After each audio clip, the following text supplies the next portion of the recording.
Hello, അപ്പോൾ Palani day in my life കണ്ടാലോ. അപ്പോൾ രാവിലെ തന്നെ എണിച്ചിട്ട് സാരി ഉടുത്തിട്ട് നമ്മൾ നേരെ റൂമിൽ നിന്ന് ഇറങ്ങിയിട്ടുണ്ട്.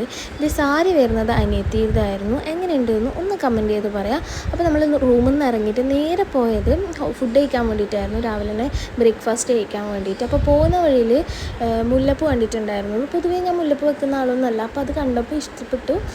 പിന്നെ സാരിയൊക്കെ ഉടുത്തല്ലേ എന്ന് വിചാരിച്ചിട്ട് പൂ വാങ്ങിയിട്ട് കുത്തിയിട്ടുണ്ടായിരുന്നു. അപ്പോൾ നേരെ നമ്മൾ തലേന്ന് രാത്രി പോയ അതേ ഹോട്ടലിലേക്കായിരുന്നു പോയിട്ടുണ്ടായിരുന്നത്.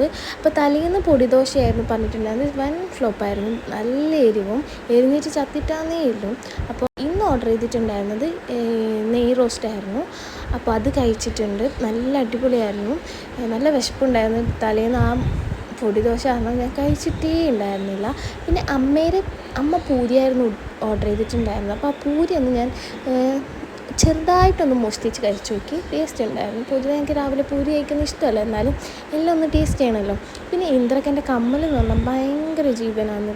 അമ്മ പൊതുവേ വലിയ കമ്മലൊന്നും ഇടില്ല. അപ്പോൾ എൻ്റെ കമ്മലിട്ട് ഇങ്ങനെ ആട്ടി കളിക്കുകയാണ് ഇപ്പോൾ കണ്ടത്. പിന്നെ തീർച്ചയായിട്ടും തലേന്ന് രാത്രിയേ നമ്മളോട് രാവിലെ വന്ന് ഇടുന്ന ചന്ദനം തടവണം തലയിൽ, പിന്നെ പാലെടുക്കണം, തേങ്ങ ഉടക്കണം, പഴം കൊണ്ടുപോകണം, അങ്ങനെ കുറേ സാധനങ്ങൾ, കുറേ വലിയ പൈസയും. പക്ഷെ അവർ പറയാ ഒന്നിനും പൈസ തരണ്ട, പൈസ ഇല്ല, എല്ലാത്തിനും ഫ്രീ. പക്ഷെ അവർക്ക് ദക്ഷിണയായിട്ട് കൊടുക്കണം. പഴനി പോയാലില്ല മെയിനായിട്ടുള്ളൊരു പ്രശ്നം ഇതാണ് എനിക്ക് തോന്നിയത്. ഒന്നിനും പൈസ ഇല്ല, പക്ഷെ എല്ലാത്തിനും പൈസയും കൊടുക്കണം ദക്ഷിണയായിട്ട്. അങ്ങനെ അതൊക്കെ വാങ്ങിയിട്ട് നമ്മൾ നേരെ അമ്മേനും ഇത് ബസ്സിലേക്ക് കയറ്റിയിട്ട് നമ്മൾ അയച്ചിട്ടുണ്ട്. അവർ റോപ്പ് വഴിയായിരുന്നു മുകളിലേക്ക് കയറിയിട്ട് വരുന്നുണ്ടായിരുന്നത്. കാരണം അവർക്ക് സ്റ്റെപ്പ് കയറാൻ കുറച്ച് ബുദ്ധിമുട്ടുണ്ട്. കുറേ സ്റ്റെപ്പിൽ 1,100 പടിയാൻ മറ്റേ ഏകദേശം ഉണ്ട്. അപ്പോൾ അവരതിൽ കയറ്റി വിട്ടിട്ട് നമ്മൾ നേരെ അമ്പലത്തിലേക്ക് അങ്ങോട്ടേക്ക് നടന്നു. അപ്പോൾ അവിടെ നിന്ന് ആ തേങ്ങ വാങ്ങിയതെല്ലാം അവിടെ നിന്നിട്ട് ഉടക്കൊക്കെ ഉണ്ടായി പൂജിച്ചിട്ട്.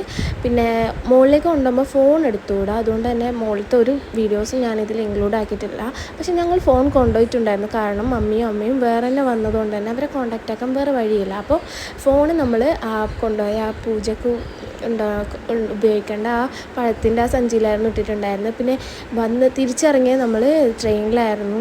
നല്ല അടിപൊളി വ്യൂ ആയിരുന്നു. നല്ല സേഫായിട്ട് നല്ല കാഴ്ചകൾ കണ്ടിട്ടായിരുന്നു നമ്മൾ ഇറങ്ങിയിട്ടുണ്ടായിരുന്നത്. ഇറങ്ങിയിട്ടാകുമ്പോൾ ഒരു ഫ്രീ ആയിട്ടൊരു ബസ് ഉണ്ടായിരുന്നു. അത് മാത്രമായിരുന്നു ഞാൻ ഫ്രീ ആയിട്ട് അവിടെ കേട്ടിട്ടുണ്ടായിരുന്നത്. ബാക്കി എല്ലാത്തിനും അവർക്ക് തോന്നുന്ന പോലെ റേറ്റ് അങ്ങ് പറയാം. അങ്ങനെ നമ്മൾ ഈ ബസ്സിൽ അവിടെ നിന്ന് നേരെ നമ്മളെ ഹോട്ടലിൽ ഏകദേശം ആ ഒരു ഭാഗത്തായിട്ട് നമ്മൾ ഇറങ്ങിയിട്ടുണ്ട്. പിന്നെ എൻ്റെ കുറച്ച് വീഡിയോസ് എടുത്തു, സാരിയെല്ലാം ഉടുത്തല്ലേ. പിന്നെ നമ്മൾ നേരെ റൂമിലേക്ക് പോയി. ഒന്നും പർച്ചേസ് ചെയ്തില്ല, കാരണം ഇന്ദ്ര ഉറങ്ങുന്നുണ്ട് തന്നെ. അപ്പോൾ റൂമിലെത്തിയിട്ട് സാരി മാറ്റിയിട്ട് ഡ്രസ്സൊക്കെ പാക്ക് ചെയ്ത് നമ്മൾ നേരെ പോകുന്നത് കോയമ്പത്തൂരേക്കാണ്. അപ്പോൾ ആദ്യോഗിലേക്കൊക്കെ പോകുന്നുണ്ട്. അതിൻ്റെ വിശേഷങ്ങളായിട്ട് വേഗം വരുന്നതായിരിക്കും അടുത്ത വീഡിയോയിൽ.